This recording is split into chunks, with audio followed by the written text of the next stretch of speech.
E hoje, de novo, sou suspeito para falar, porque esse cara aí é nada mais, nada menos do que o meu mentor, cara. O cara que tem me ajudado desde os meus 17 anos, acompanhou a minha vida toda, meu casamento, me levou na casa dele para ensinar para a gente sobre todas as áreas que a gente enfrenta como um atleta de futebol, o atleta e o dinheiro, o atleta e o casamento, o atleta e a fama, o atleta e o banco de reservas, o atleta na seleção brasileira.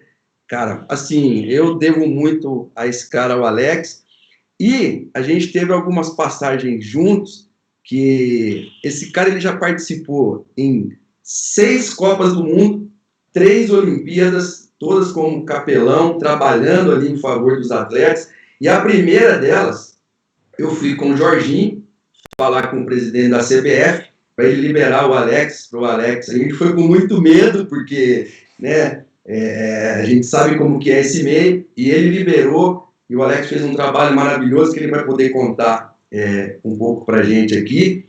E na vinheta que a gente viu aí na introdução, apareceu lá um carro, um Fusca todo amassado.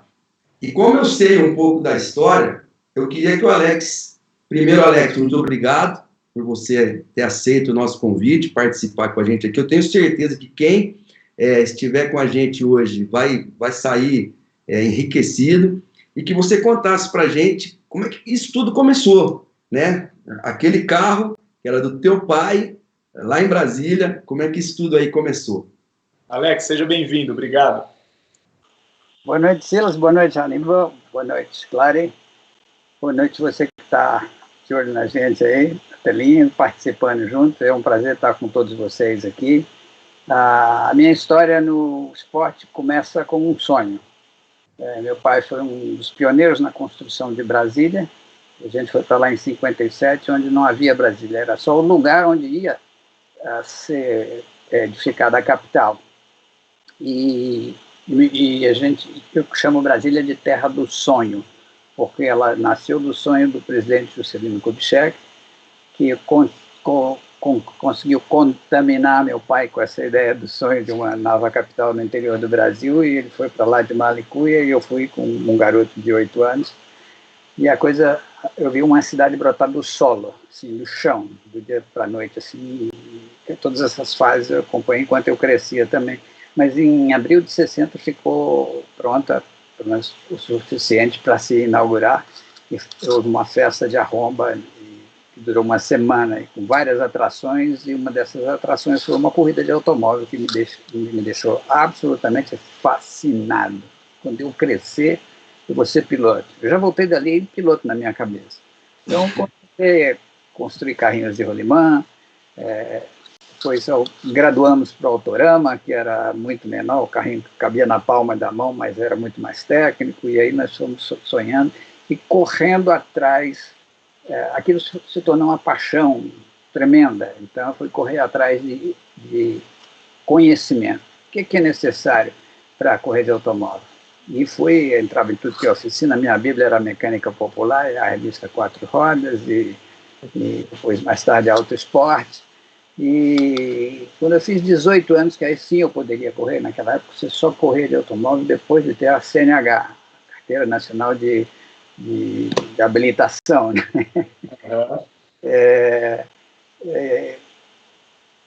Eu já estava com toda a informação, mas a informação disse para mim que o sonho era impossível, porque é um esporte muito caro. Para correr de automóvel você precisa ter pelo menos um automóvel, né? Se eu fosse bom de bola seria muito mais fácil, mas eu era horrível, era assim, no Paroímpa, com a moçada na rua, nas peladas, o Alex era sempre o último a ser escolhido e direto pro gol, Alex pro gol. Porque... viu, abaixo da crítica. Eu topei com uma impossibilidade na minha vida, que era o conhecimento me disse que aquilo não era para mim, que era esporte rico, mas aí eu fiz um negócio com Deus. Eu apelei para a fé, falei, chefe, só o senhor pode me ajudar a viabilizar isso aqui. Se o senhor viabilizar o meu sonho, eu vou ser um proclamador do Evangelho até o fim da minha vida, em qualquer lugar que você me mandar no mundo. O chefe lá em cima caprichou na operação. Ele exigiu uma série de circunstâncias que nos permitiram montar uma oficina de fundo de quintal, com uma chave de fenda, 2 alicates, um martelo e uma marreta bem grande e alguns rolos de arame. Depois, quando nós estávamos tentando fazer essa oficina, o Elad, nós éramos 4 amigos que crescemos juntos, viemos desde o autorama, nessas competições, desde pequeno nós estávamos no Brasil. Eu, o Zeca, o Elad e o João Luiz. O Elad lembrou que o pai dele tinha uma oficina em São Paulo que tinha fechado em sociedade com o tio dele, e o pai dele falou, pode ir lá e buscar todas as ferramentas. Nós montamos na Rural Reis da mãe do Zeca. Eu era o único que tinha 18 anos, já tinha CNH, e fomos 4 para São Paulo, e abrimos o galpão onde estavam as ferramentas, ficamos que nem Alice no País das Maravilhas. Tinha tudo para você desmontar um Fusca inteirinho, virar ele do avesso e pôr em pé de novo. E aí a gente socou tudo isso dentro da Rural, viemos 4 junto com ferramentas até o teto, e na viagem filosofando na sabedoria dos nossos 16 a 18 anos. O mais novo tinha 16, mas eu tinha 18. A vida deu uma chance para a gente e nós não podemos desperdiçar. Aí, mas onde é que nós vamos fazer essa oficina? Tem uma cantada na Dona Lourdes, Santa Dona Lourdes. Ela deixou a gente abrigar as ferramentas no quarto de empregado da casa dela, enquanto construiu um barraquinho de madeira para alojar as ferramentas. E atendíamos os fregueses na garagem da casa da Dona Lourdes. E ali a gente foi, de repente, tinha uma estrutura para sonhar mais alto. Mas nenhum de nós tinha carro, né? A gente usava nos pegas noturnos, onde a gente treinava e adquiria muita experiência. A pracinha, que era uma Ave Maguete da mãe do Zeca, o Decaveiro da mãe do João Luiz, o Fusca do meu pai e o Fusca do pai do Eládio. E nos pegas noturnos a gente mandava ver lá, até a polícia chegar, a gente fugia da polícia, quando ele chegava era outro tipo de treinamento.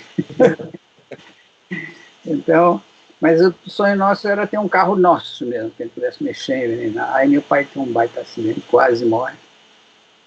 E um dia, quando ele estava conseguindo falar, eu fui lá e pedi o que sobrou do Fusca. Ele ficou meio relutante, falou, o que você vai fazer com isso? Eu vou tentar arrumar ele para ter um carrinho para ir para a escola e tal. E quando ele descobriu que era perda total, era mais barato, era mais caro consertar aquele que comprar um novo, ele me deu o que sobrou do Fusca, com esses 3 malucos, aí nós jogamos a carroceria fora, porque era perda total. Vocês viram aí na abertura, o Fusca todo espatifado. O chassi a gente conseguiu desempenar, a suspensão dianteira tudo nós montamos com eixos, com peças, seleções de peças do ferro velho. Selecionamos muito, montamos lá uma suspensão dianteira, e um dia saímos para dar uma volta só com o chassi, e andava muito, porque não tinha o peso da carroceria em cima. E aí pensamos, se a gente entrar na corrida com esse carro aqui, nós vamos matar os caras, porque a relação peso-potência tinha pouquíssima potência. O motor do Fusca tinha 36 cavalos. Mas também o carro pesava metade do Fusca. Então na relação peso-potência, andava muito bem. A gente nem sabia o que era a relação peso-potência. Depois, analisando, que nós vimos que Deus fez um milagre ali. E a largada foi por sorteio, nós largamos em último, porque foi o último no sorteio, e aí eu me lembrei que os últimos serão os primeiros. É hoje. Olha a trajetória, né, Silas? E aí... Com várias descrenças, né, Alex? Muitas pessoas falando que não é para você, com todas essas dificuldades, né? Pois é. E depois, para encurtar uma história longa, né, a gente saiu em último, e depois de 6 horas de corrida, nós chegamos em segundo lugar. E tinha um pessoal correndo de Alfa, de Porsche, de Renault e tal, e a gente com aquela lepra lá. O carro tinha vários apelidos, um deles era objeto não identificado. Conhecido como Patinho Feio, por causa da história do Patinho Feio. Todo mundo riu do carro quando ele apareceu, e no fim da corrida ele virou um cisne real, que nem na fábula do Patinho Feio. Esse é o início da minha história. Mas a gente não está aqui para falar só disso. Vamos continuar com a live. Eu já falei muito direto aqui. Nossa, que história assim, maravilhosa, cara. O que você... Nessa trajetória, Alex, o que você pode ressaltar para a gente o que foi o mais difícil? Qual foi o momento mais difícil nesse trecho aí, cara? O momento mais difícil foi que o sonho é grátis, não custa nada. Paixão vem de dentro para fora, como você reage aos estímulos externos da vida, né? Aquela motivação foi muito grande. A busca do conhecimento foi importantíssima, mas a busca do conhecimento me levou à conclusão que o sonho era impossível mesmo. E aí houve um obstáculo, humanamente falando, intransponível, que me levou a buscar um auxílio externo. No caso, quem mais podia me ajudar, já que eu tinha fé, era o Pai do Céu. E ele foi muito bom. Ele orquestrou a série de circunstâncias, e aí entrou esse desejo de agarrar a chance, né? Aí a gente resolveu agarrar com unhas e dentes e trabalho, cara. Daí pra frente foi muito trabalho. A gente trabalhava assim 18 horas por dia sem problema nenhum. Porque aquele que era o nosso trabalho era também a nossa paixão, era o nosso hobby, era o nosso assunto, era a nossa vida.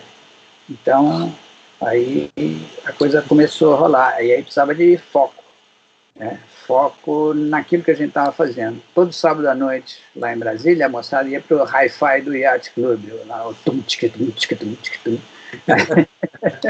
A gente estava lá metendo a mão na graxa.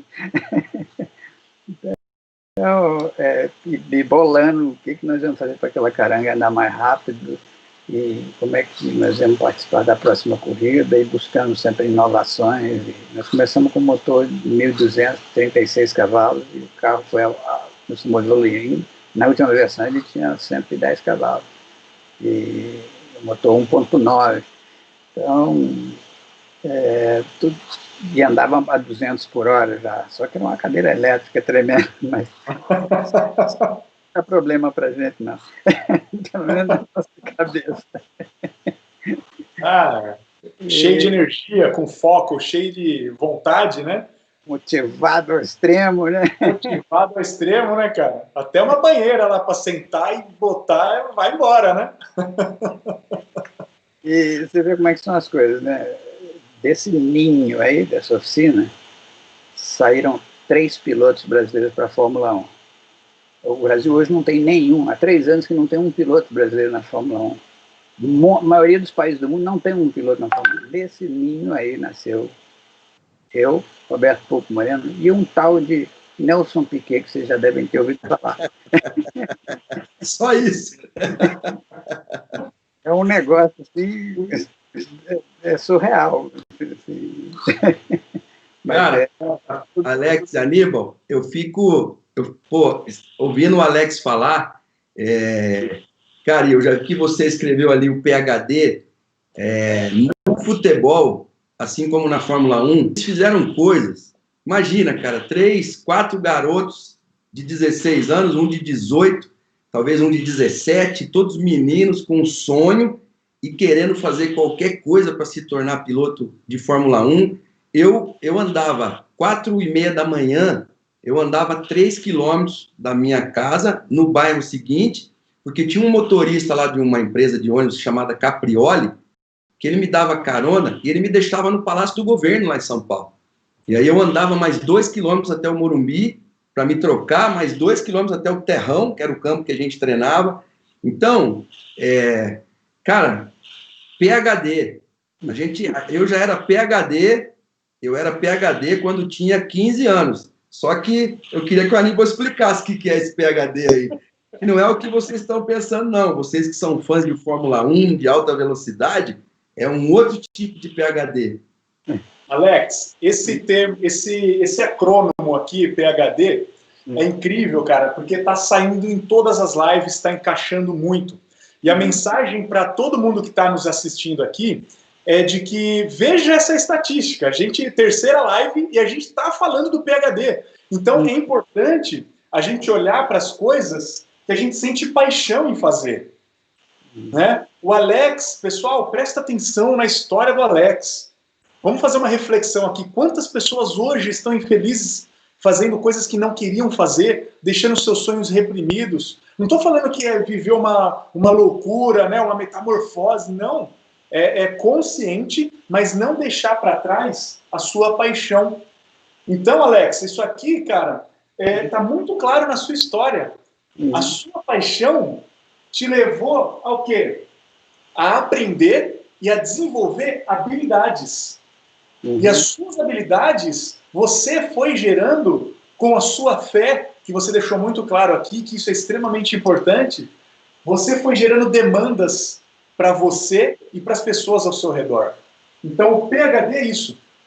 Descubra a sua paixão, descubra os seus talentos, identifique os seus talentos, seus pontos fortes, suas qualidades. Viva da sua paixão, vai atrás. Não deixa ninguém. Alex, nessa sua história, cara, me arrepiou aqui. Com 8 anos, você falou assim, eu quero ser um piloto. Quantas pessoas, e pessoas que te amam, cara, falaram para você, não é para você. Com 8 anos de idade, imagina uma criança de 8 anos de idade receber uma informação dessa que aquele sonho não é para ela, né? Mas aquela paixão estava dentro, cara. A paixão ninguém tira. Você não perde, é uma chama ali que se ela tiver fraquinha, é reacender. Dá uma soprada ali que aquela chama, né, ela acende de novo. O Aníbal, muito legal, porque muita gente pode estar se perguntando, tá, mas e a demanda? Onde é que está a demanda nessa história? Por eles terem chego em segundo na corrida, com um carro que no começo foi motivo de gozação, todo mundo queria levar os carros deles para a oficina deles. Para ser tratado lá, para ser cuidado lá, para ser envenenado lá. Olha aí a demanda, como é que ela já começou assim. Quer dizer, eu nem sei se eles tinham tanto material para oferecer de tanta gente que aparecia, né, para eles consertarem os carros, para envenenarem os carros, né? Atitude, né, Silas? Atitude, né, cara? Sem atitude não ia ter acontecido nada disso, né? É verdade. E outra coisa também, cada vitória era muito celebrada, né? Nós não ganhamos muitas corridas, nunca ganhamos uma corrida com o patinho feio. Chegamos em segundo, terceiro, várias vezes ali em provas do Campeonato Brasileiro, que já era uma grande... correndo contra a equipe Willis, contra a equipe da Alfa Romeo, Alfa Gioli, que trazia as Julias e as GTAs da Itália. E também tinha... nós corremos até com o Chico Landi. Chico Landi tem uma corrida que nós fomos adversário dele. Ele estava fazendo a última corrida dele, nós estávamos fazendo as nossas primeiras na corrida. Nosso adversário a nível nacional era Emerson Fittipaldi, o Cinho Fittipaldi, o José Carlos Passos, o Luiz Pereira Bueno, entendeu? Todos esses caras andavam de Fórmula 1. Então, assim... Mas a gente celebrava até as pequenas coisas que a gente fazia, uma mexida no carro, que fazia o carro andar mais rápido, aquilo, poxa, que legal. As invenções que a criatividade era enorme, né? O carro tinha até asa móvel no último estágio dele, né? A Fórmula 1 veio adotar isso agora recentemente. Então, a gente era inovador mesmo, a gente ia buscar conhecimento, a gente tinha muito mais conhecimento do que só um mecânico que só sabe trocar peça, né? A gente criava, inventava porque não tinha dinheiro para comprar nada. Então, como o budget era zero, a gente tinha que criar tudo. Coisas que os outros compravam prontas, a gente fazia acontecer. Então, isso mostra. Eu sei o que é isso aí, porque o Alex foi piloto do Medical Car por vários anos, porque o Dr. Watkins, que era o médico da Fórmula 1, a esposa do Dr. Watkins pediu para que o Alex fosse o piloto dele. E o Alex pilotava um Mercedes, um Space Wagon, e aí quando eu jogava no Japão, e o Alex, para não voltar da Malásia para o Brasil e depois ter que voltar para o Japão, ele ficou em casa no Japão. E eu dei 2 voltas com ele na pista e não quero nunca mais dar 2 voltas na pista. Porque, cara, porque eles desenvolveram lá uma tese de que se o piloto chegasse, né, Alex, até 2 minutos do acidente, a chance do piloto se salvar era muito grande. E aí eu fui com o Alex, cara. Cara, a sensação, assim, pensa num negócio, uma montanha russa dessas modernas, não chega nem perto. É muita coisa, cara. Imagino, cara, imagino. Tinha muitas emoções, né, cara? Um negócio legal que eu acho que vem se perdendo, Alex e Silas, é essa questão de desenvolver o expertise, né, cara? Na sua época, Alex, quando você estava começando, e na sua história ficou muito claro que você era a pessoa que botava a mão ali, né? Você trabalhou como mecânico, você pegava na ferramenta ali, você sabia fazer ajustes, né? E você, talvez muito curioso, proporcionava alguns testes, algumas modificações, foi desenvolvendo essa competência, né? E que eu não sei se hoje ainda tem isso, né? Com a tecnologia, hoje é tudo muito rápido, né? Eu sou engenheiro de formação, Alex, e eu vejo que quando eu comecei, não faz muito tempo, quando eu comecei a trabalhar como desenvolvedor, a gente ainda colocava a mão, tinha que ir lá desenhar, fazia teste, botava a mão no combustível, né? Hoje em dia é tudo automatizado, cara, é tudo braço mecânico, é tudo robozinho que pega daqui, põe ali, faz o ajuste, software verificando tudo, né?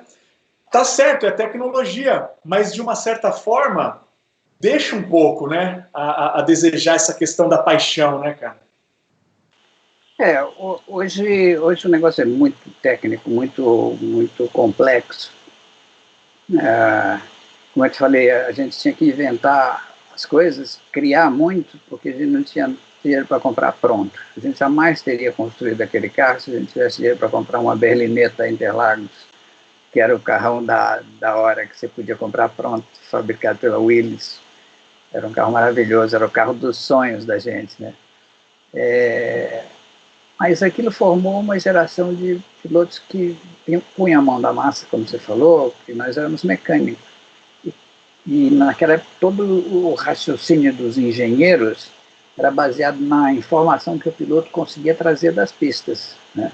O carro acontece isso, aquilo. O diagnóstico, e os mecânicos, os engenheiros buscavam as soluções baseadas nas informações que o piloto dava. Hoje, com a telemetria embarcada e com a computação, não precisa nada disso. Então, os pilotos são esses pilotos que só sabem dirigir. Então, porque se o piloto tiver uma opinião diferente da que o computador falou, o pessoal acredita mais no computador do que na opinião do piloto. Então é bem diferente, né?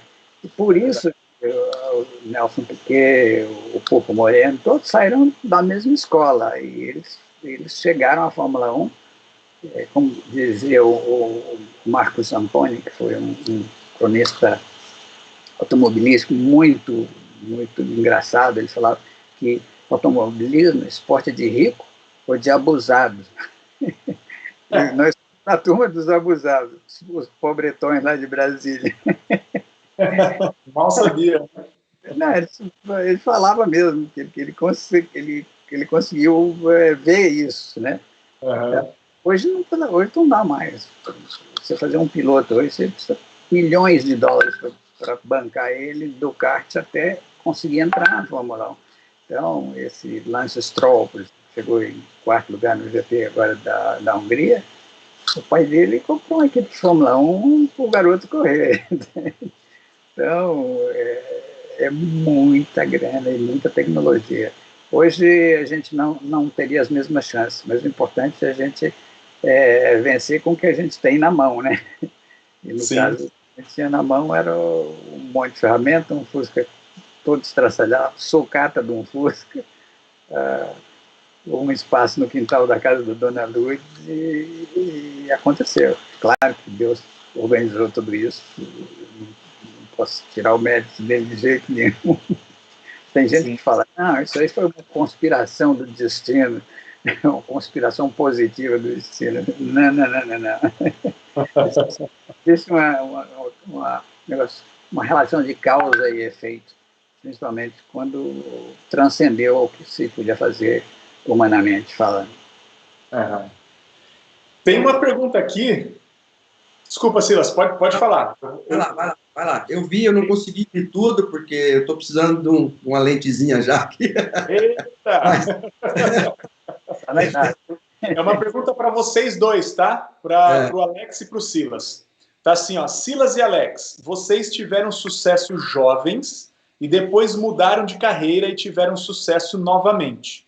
Vocês acreditam que podemos ter sucesso em qualquer fase da vida e ou idade? Ótima pergunta, ótima pergunta. Excelente. Quem vai falar, o Silas? Não, você que é o convidado de honra. Eu vou pegar carona na tua resposta. E fica fácil, fica bom. Bom, eu escrevi um livro chamado Muito Além de Sucesso e Significado.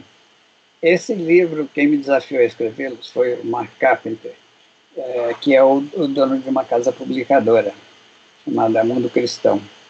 E ele queria que eu escrevesse um livro sobre o binômio sucesso e significado. E ele queria um autor brasileiro, porque ele já tinha muitos livros nessa linha de autores estrangeiros. Eu falei, mas por que eu? Ele falou, porque você já viveu essas duas fases na sua carreira. Aí eu falei, é uma baita responsa, me dá um tempo aí, eu vou pensar nisso. Aí eu comecei a pensar, conversei com o chefe lá em cima, ele me deu uma inspiração. Eu voltei para ele, para o Mark, e falei, olha, eu topo escrever o livro, só que a minha vida não é 2 tempos, não. No caso, 2 tempos era sucesso e significado. A minha vida é 4 tempos. Aí expliquei para ele a diferença de um motor 2 tempos para um 4 tempos, ele não entendeu nada. Mas ele fez uma pergunta, quais são os outros 2 tempos? Eu falei, primeiro, antes do sucesso, tem a época de sonhar. Então, a primeira fase é sonho, a segunda é transformar o sonho em realidade, que eu chamo de sucesso, a busca do sucesso. A terceira é quando você já está estabelecido na vida, já tem uma certa idade, os filhos já cresceram, já estão independentes, e você já tem uma casa boa, você já está bem estabilizado na vida, porque você foi sucesso, e aí você faz a pergunta, caramba, mas qual é o sentido da vida? Qual é o significado da vida? Então, essa foi a terceira fase da vida de todo ser humano. E a quarta é quando você já faz o balanço da vida, já está pensando em deixar um legado para a próxima geração. Eu chamo eu queria o que eu tinha em mente era transcendência, é ir além do aqui e agora. E aí eu estava conversando com meu cunhado eu queria um sinônimo de transcendência que começasse com S, para ficar tudo bonitinho, sonho, sucesso, significado. Aí o meu sobrinho, que é um cara cômico, estava prestando atenção na nossa conversa, falei, eu tenho a palavra que vocês querem aí com S. Falei, qual é? Ele falou, sepultura. A gente riu um bocado. Eu falei, pô, mas quem vai comprar um livro que termina na sepultura, cara? E a gente começou a filosofar, né? Uhum. Eu vi um pensamento de um cara, um bom pensador brasileiro chamado Ed René Kivitz, que ele disse que todo planejamento de vida que não transcenda o aqui e agora está condenado a terminar numa sepultura. Pegou? Falei, caramba. Isso é poderoso. Repita, por favor, Alex. Repita, por favor. Todo projeto de vida que não transcenda o aqui e agora está condenado a terminar numa sepultura. E aí a gente começou a filosofar, né? Qual é o sentido da vida, para onde é que nós vamos, de onde é que nós... Aí tem aquelas 3 perguntas existenciais que o homem comum não responde. Eu gosto de falar delas em mineirês, né? Lá do interior. Dom Covim, Proncovô e modo de que eu estou aqui. Traduzindo. De onde eu vim, para onde eu estou indo e o que eu estou fazendo aqui? Qual o sentido da vida? Então, dentro dessa busca, a gente acabou achando a palavra superação. Superação que vai além transcender o material. Nós somos seres eternos, vivendo uma vida temporal aqui, nesse chassi de carne e osso, com um destino brilhante pela frente. Aí eu me lembrei de uma conversa que eu tive com George Harrison. Não sei se já ouviram falar desse carinha. Um tal de George Harrison era um dos 4 Beatles. Era o Beatle. Era o guitarrista que compôs muitas delas, mais guitarra, Sweetly, várias músicas bacanas, Gently Sweet. E ele era muito amigo do Emerson, era vizinho dele na Suíça. E uma vez eu fui fazer um teste para Copersucar, eu e o Emerson em Silverstone, na Inglaterra.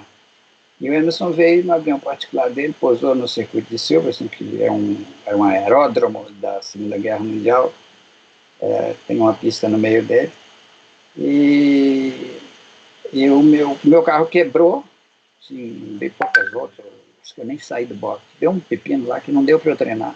Então, ficou o Emerson treinando a tarde inteira e eu com o George Harrison, um Beatles só para mim, durante uma tarde inteira. Cravei o cara de pergunta, né? Queria saber tudo sobre os Beatles, porque eles tiveram uma influência extraordinária na minha juventude. E lá pelas tantas ele soltou uma pérola assim que eu nunca esqueci. Ele falou: Life after 30 is all downhill. Traduzindo, a vida depois dos 30 é tudo morro abaixo. Embaixo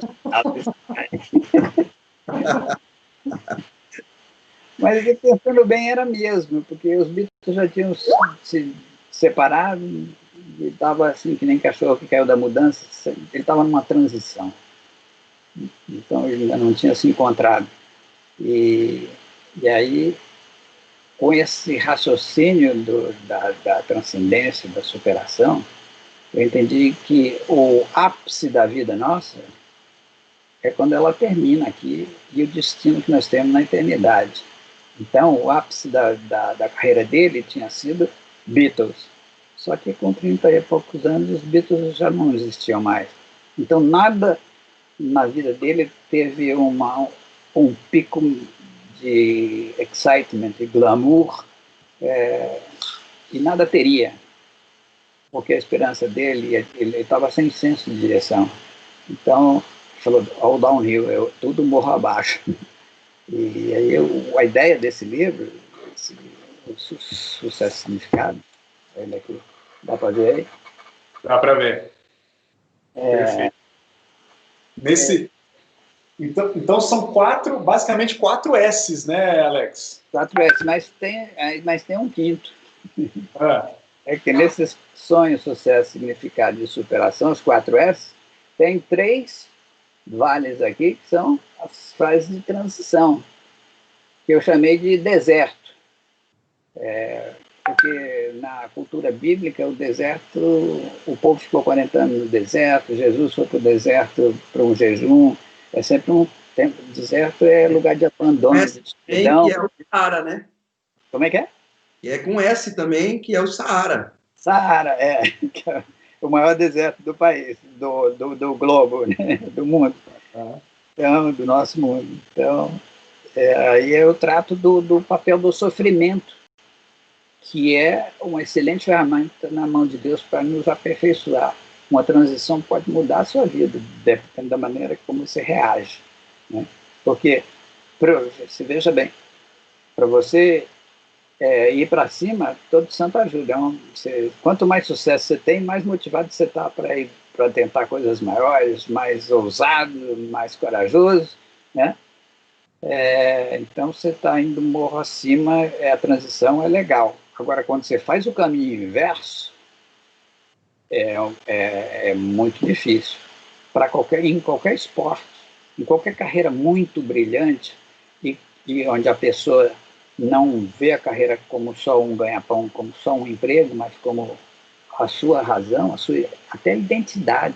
Então, quando você faz a transição de cima para baixo, é dificílimo. Para mim, eu sofri muito. Eu até passei um tempo de depressão, porque a minha vaca foi para o brejo, aquele era o meu assunto, a minha,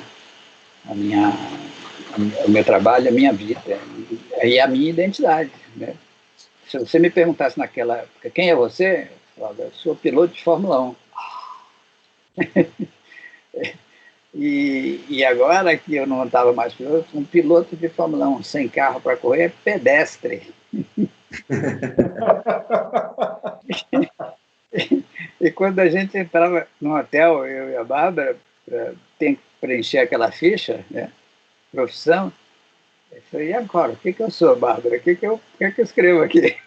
Pedestre, né? Eu era um João Ninguém, cara. Então, a perda da identidade é o maior sofrimento de uma transição de cima para baixo, entendeu? Aí, no caso dos jogadores de futebol, é mais marcante ainda, né?